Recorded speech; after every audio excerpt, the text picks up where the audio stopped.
Every day, it's the same noise, the same anger, the same blame. Turn on the news, scroll through your feed, and it's a constant barrage. It feels like the world is on fire, and everyone is pointing fingers, shouting about who's to blame. And it's exhausting, isn't it? That feeling of helplessness, of frustration, of just being so tired of the constant conflict. But what if politics isn't the real problem? That might sound crazy, but hear me out. What if the real cost of all this isn't who wins or loses an election, but the peace it's stealing from you every single day? In this video, we're going to talk about how to step out of that blame game. We're going to learn how to reclaim your inner calm, your personal peace, even when the world outside feels completely chaotic.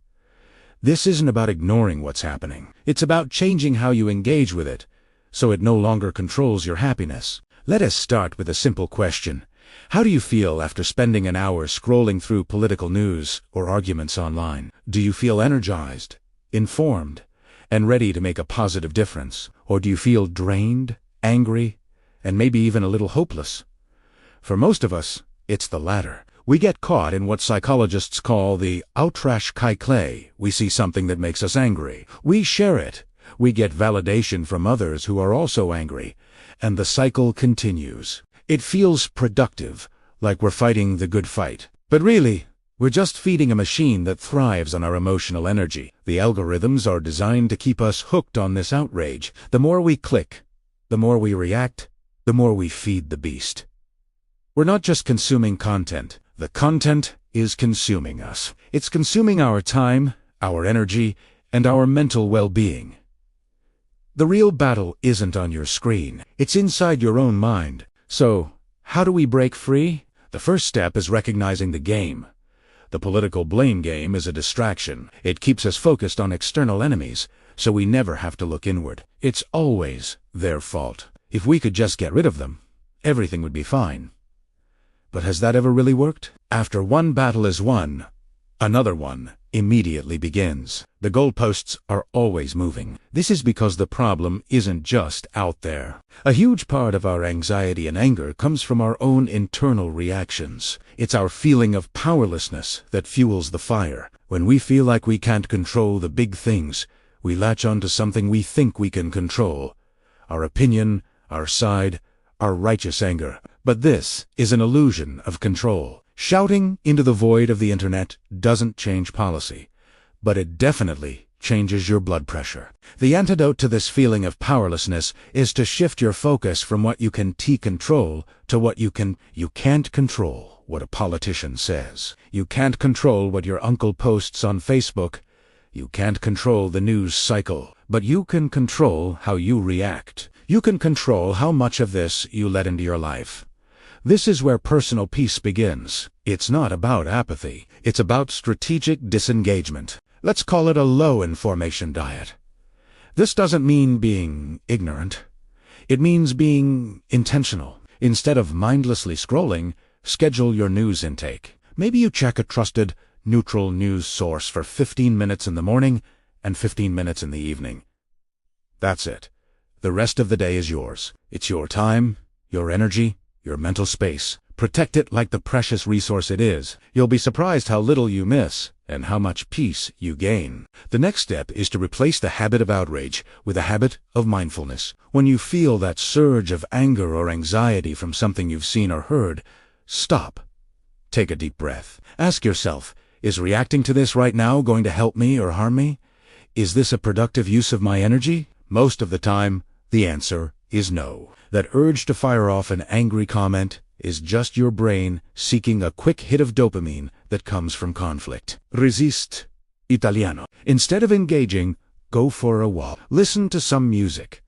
Talk to a friend about something completely unrelated. Do anything that brings you back to the present moment and out of the hypothetical battles raging in your head. This practice, over time, rewires your brain. You start to break the addiction to outrage and build a new neural pathway to calm. Now, let's talk about what to do with all this newfound energy. When you stop pouring your emotional resources into the black hole of online arguments, you have so much more to give to the world around you. This is where you find your true power. Instead of arguing about national problems, Can you help solve a local one? Can you volunteer at a local food bank? Can you help clean up a neighborhood park? Can you mentor a young person? These actions might seem small compared to the scale of national politics, but their impact is real and immediate. You can see the difference you're making. This creates a positive feedback loop. You do good, you feel good, and you have more energy to do more good. This is how you reclaim your sense of agency. You stop feeling like a helpless spectator and start becoming an active, positive force in your own community. This is where real change starts. Let's be clear. This journey isn't easy. The world will constantly try to pull you back into the chaos. Your own habits will fight against you. There will be days when you slip up and spend an hour doom scrolling. That's okay. The goal isn't perfection. It's progress. When you fall off, just gently guide yourself back. Be kind to yourself. The practice of finding inner peace is just that, a practice. It's like building a muscle. The more you work it, the stronger it gets. You might start by just managing to stay offline for an extra hour a day. Then maybe you successfully navigate a difficult political conversation with a family member without it turning into a shouting match. These are huge wins. Celebrate them. Think of your mind as a garden. For years, you've been letting anyone and everyone throw toxic weeds and garbage into it. Of course, it's a mess. Now, you're deciding to put up a fence. You're deciding what seeds you want to plant. You're choosing to cultivate flowers instead of weeds. This takes time and effort. You have to pull the old weeds, tend the soil, and water the new seeds. But eventually, you'll have a beautiful garden that nourishes you instead of drains you. This garden is your inner peace. It's a sanctuary you can retreat to no matter how stormy it gets outside. So, here's your challenge. For 1 week, I want you to try this. Put yourself on a low-information diet. Limit your news and social media to a specific, short time each day. When you feel the urge to engage in an online argument, pause, breathe, and redirect your energy. Go for a walk, listen to a song, or do something creative. And finally, find one small, local action you can take to make a positive impact in your community. Just try it for 1 week. See how you feel. Notice the changes in your mood, your energy levels, and your overall sense of well-being. The political world will still be there, but you'll be approaching it from a place of strength and calm, not anger and anxiety. You'll be in control. Remember, true power isn't about winning an argument. It's about mastering your own mind. It's about choosing peace in a world that profits from your panic. You have that power? It's time to take it back. Thank you so much for watching. If this video resonated with you, please give it a thumbs up and consider subscribing for more content on finding calm in a chaotic world. I'd love to hear about your experiences in the comments below. Take care and be kind to your mind.